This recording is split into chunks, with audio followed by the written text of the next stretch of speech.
छोटे पिग और साथ ही भेड़िया।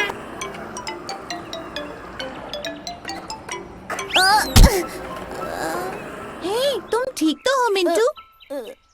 बहुत दर्द हो रहा है। लेकिन तुमने अपने नी पैड्स क्यों नहीं पहने?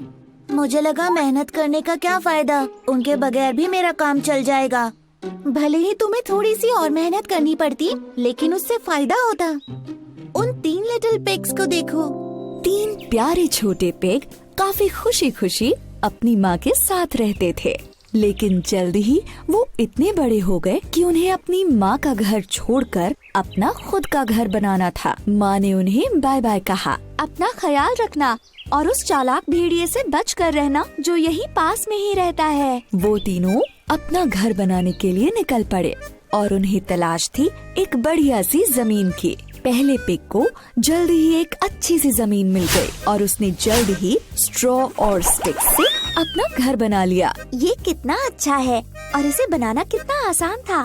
अब मुझे उस चालाक भेड़िए से डरने की जरूरत नहीं है। जल्दी ही दूसरे पिग को भी अच्छी सी जमीन मिल गई और उसने भी वुड्स और नील से जल्दी से अपना घर बना लिया। ये बहुत ही अच्छा है, भेड़िया मुझे छू भी नहीं पाएगा। तीसरे पिग को भी पास ही में एक जमीन मिल गई, लेकिन उसने सोचा मैं तो एक बहुत ही मजबूत घर बनाऊंगा। इसके लिए खूब मेहनत करूंगा क्योंकि वो भेड़िया मजबूत घर में मुझे छू भी नहीं पाएगा। तो तीसरे पिग ने खूब मेहनत की और ब्रिक और मोटर से एक पक्का और मजबूत घर बनाया। तीनों पिग्स खुशी खुशी रहने लगे, लेकिन ज्यादा दिनों तक नहीं। चालाक भेड़िए की नजर उन पर थी। वो आसपास घूमता रहता था ताकि कब उसे इन्हें खाने का मौका मिल जाए।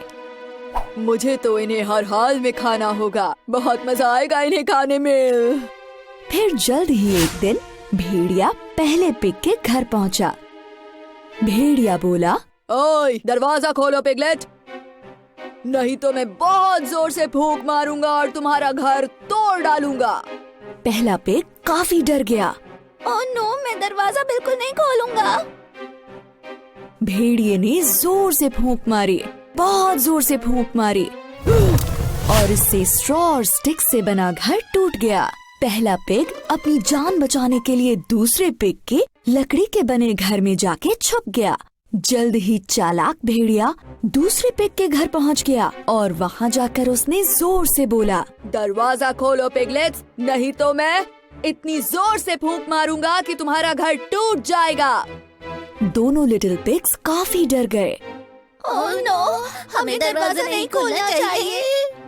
चालाक भेड़िए ने फूंक मारी और जोर से मारी, इतनी जोर से मारी कि लकड़ी का बना वो घर टुकड़े टुकड़े हो गया। बुरी तरह से डरे हुए दोनों पिग्स अपनी जान बचाने के लिए तीसरे पिग के घर में आ पहुँचे, जो ब्रिक और मोटर से बना था। जल्द ही वो चालाक भेड़िया तीसरे पिग के घर भी आ पहुँचा। दरवाजा खोलो पिगलेट्स, नहीं तो मैं तुम्हारे घर को फूंक मार के उड़ा दूंगा।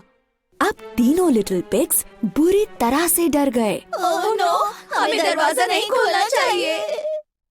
भेड़िए ने बार बार जोर जोर से फूंक मारी, लेकिन वो ब्रिक और मोटर से बने घर को नहीं तोड़ पाया। ब्रिक और मोटर का बना घर इतना स्ट्रॉन्ग था कि उससे नहीं टूटा। भेड़िए ने काफी देर तक तीनों लिटिल पिग्स के बाहर आने का वेट किया, लेकिन वो नहीं आए। बस सब बहुत हो गया है। चालाक भेड़िया घर की छत पर चढ़ गया और चिमनी से घर के अंदर झांकने लगा। तीसरा लिटिल पिग बहुत चतुर था, उसे ये पता चल गया। उसने जल्दी से आग जला दी और चिमनी से निकलने वाली फ्लेम से भेड़िया बुरी तरह जल गया। वो दर्द से कराहने लगा और वहाँ से भाग गया। मैं फिर से यहाँ दोबारा नहीं आऊँगा, कोई बचाओ मुझे। इस तरह से 3 लिटिल पिग्स को उस शातिर भेड़िए से छुटकारा मिल गया और उसके बाद वो खुशी खुशी रहने लगे। उस तीसरे लिटिल पिग की मेहनत की वजह से ऐसा हुआ, जिसकी वजह से वो सब के सब उस बड़े खतरनाक भेड़िए से बच पाए। कड़ी मेहनत कभी बेकार नहीं जाती। अपने नी पैड्स और गियर्स पहन लो, चलो स्केट करें।